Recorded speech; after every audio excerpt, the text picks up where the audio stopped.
अरावली को लेकर पूरे नॉर्थ इंडिया में प्रोटेस्ट हो रहे हैं। अगर अरावली नहीं बची तो दोस्तों खाली पहाड़ ही नहीं, नॉर्थ इंडिया का पानी, हवा और भविष्य खतरे में आ जाएगा।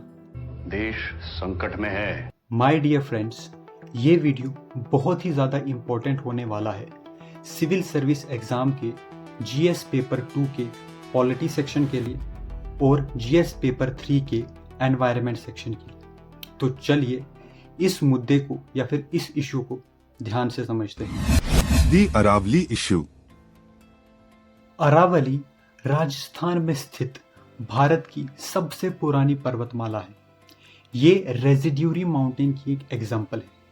दोस्तों, ये ancient mountain system Gujarat, Rajasthan, Haryana और दिल्ली के क्षेत्रों में एक्सटेंड करता है।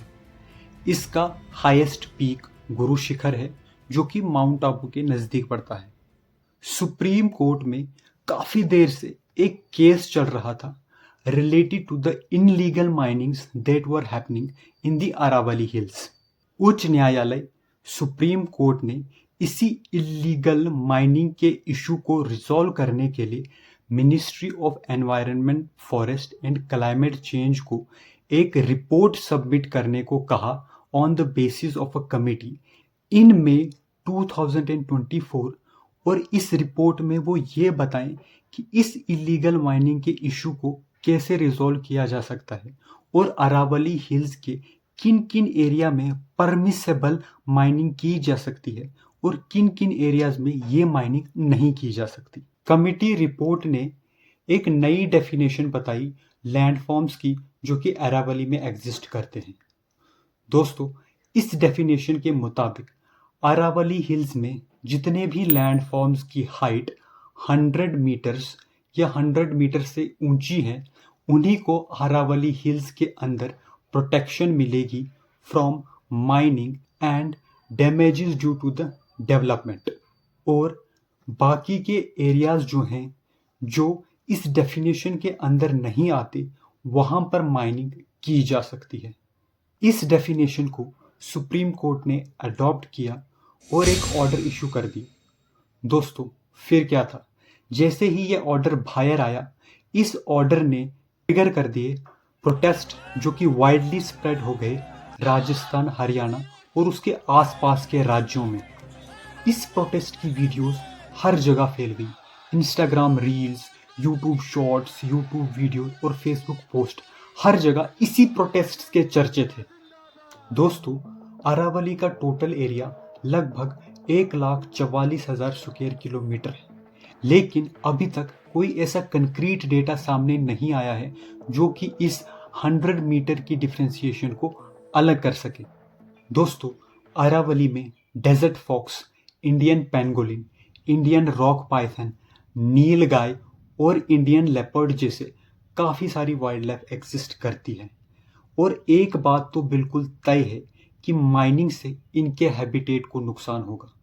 माय डियर फ्रेंड्स, ऐसे जानवर एंडेमिक या फिर लुप्त होने की कगार पर भी आ सकते हैं। और ऊपर से दोस्तों, सरकार के मिनिस्टरों द्वारा एनवायरनमेंट को लेकर ऐसे बयान आए। और AQI एक ऐसा आपका टेम्परेचर है, आपको जो किसी भी इंस्ट्रूमेंट से पता चलता है, तो उसमें watering is the only solution. तो फिर क्या ही बात की जाए।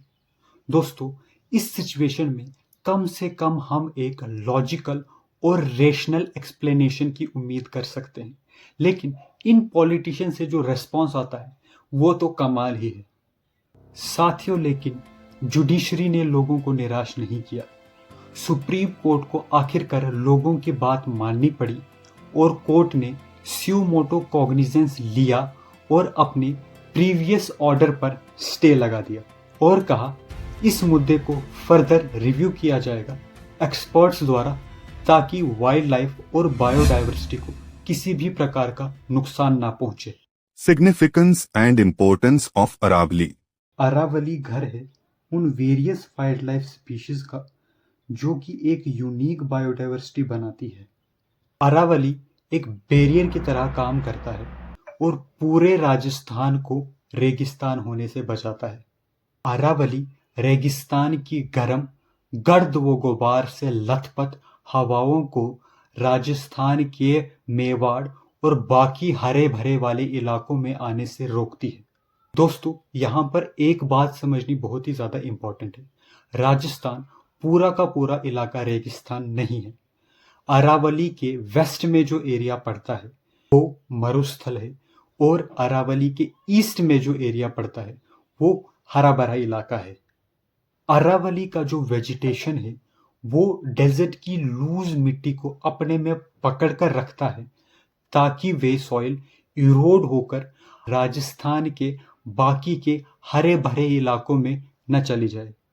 दोस्तों, अरावली के हिल्स में दरारें हैं, meaning they have fractured quartzite rocks, जिससे कि बारिश का पानी परकोलेट करके अंडरग्राउंड्स में समा जाता है और अंडरग्राउंड वाटर लेवल्स इंक्रीज हो जाता है। दोस्तों, यहाँ पर हम देखते हैं अरावली एक एक्वाफिर का काम भी कर रहा है।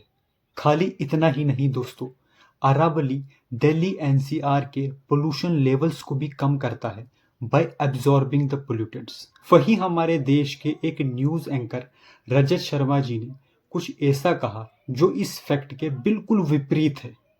एक्सपर्ट ये भी बताते हैं कि दिल्ली की भौगोलिक स्थिति एक बड़ी वजह है। दिल्ली की आकृति एक कटोरी की तरह है जो 3 तरफ से अरावली की पहाड़ियों से घिरी है, इसीलिए प्रदूषित हवा दिल्ली में कैद हो जाती है, बाहर नहीं निकल पाती। दोस्तों, रजत शर्मा का ये कहना कि अरावली से दिल्ली एनसीआर में पोल्यूशन होता है, ये बिल्कुल ही गलत इंफॉर्मेशन है।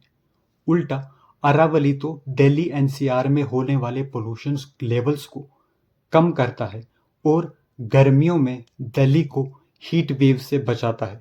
साथियों, अरावली का मुद्दा बहुत ही ज़्यादा इम्पॉर्टेंट है नॉर्थ इंडिया के लिए, और ख़ास तौर पर राजस्थान और उनके एडजॉइनिंग स्टेट्स के लिए। अरावली का मुद्दा सिर्फ सुप्रीम कोर्ट के किसी ऑर्डर या किसी लीगल डेफिनेशन तक सीमित नहीं है। ये मुद्दा इस बात का है कि हम अपनी प्राकृतिक विरासत को किस नज़र से देखते हैं। हिमालय से भी पुरानी अरावली पहाड़ियाँ रेगिस्तान के फैलाव और पर्यावरण के विनाश के बीच एक सुरक्षा कवच है। मित्रों, कोर्ट का इंटरवेंशन हमें याद दिलाता है कि क्यों सस्टेनेबल डेवलपमेंट ज़्यादा इम्पोर्टेंट है इंफ्रास्ट्रक्चरल डेवलपमेंट से। क्योंकि जब एक बार नेचुरल इकोसिस्टम कोलैप्स हो जाता है तो कोई भी कानूनी परिभाषा उसे वापस रिस्टोर नहीं कर सकती। धन्यवाद। दोस्तों, इस वीडियो में कुछ ऐसी टर्म्स हैं जैसे residuary mountain, suo motu cognizance, quartzite rocks, जिनकी एक्सप्लेनेशन मैं शॉर्ट्स या फिर अपने इंस्टाग्राम अकाउंट पे रील्स के माध्यम से आपको बता दूंगा। और अगर वीडियो में प्रोवाइडेड नॉलेज आपको अच्छी लगी तो वीडियो को लाइक ज़रूर कर दीजिए, चैनल को सब्सक्राइब ज़रूर कर दीजिए, और हाँ, वीडियो को शेयर ज़रूर कर दीजिएगा। Thank you, take care.